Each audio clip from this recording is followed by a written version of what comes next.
Alors, quand on nous demande d'étudier le signe d'une fonction, ce qui est à faire, c'est de résoudre l'inéquation f de x positif. On résout cette fameuse inéquation et ensuite on dresse le tableau de signes de la fonction. Par exemple, si on prend f de x qui est égal à 7x moins 3, eh ben, on va tout simplement résoudre l'inéquation f de x positif. Donc 7x moins 3 positif. Et en conclusion, on dressera le tableau de signes de cette fameuse fonction f.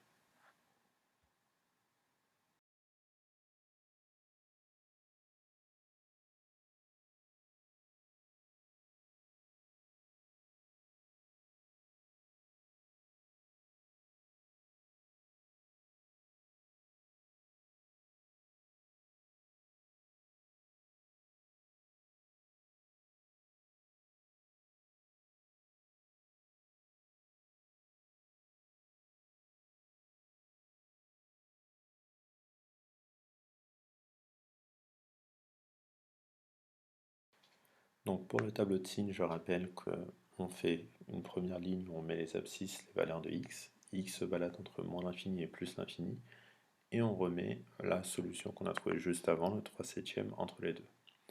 On place un 0 en dessous du 3 septième et f de x en deuxième ligne.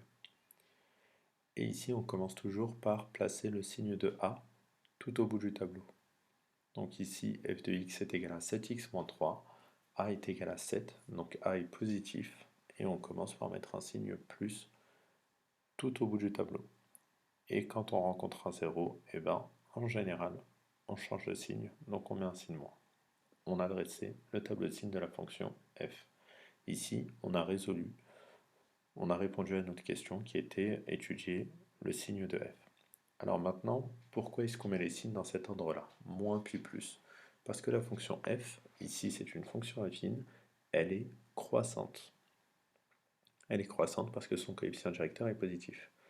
Elle est croissante et en plus de ça, en 3 septièmes, elle vaut 0. Donc ça indique que si elle continue de croître après 3 septièmes, et ben elle passe dans le positif et avant ça elle était dans le négatif, tout simplement.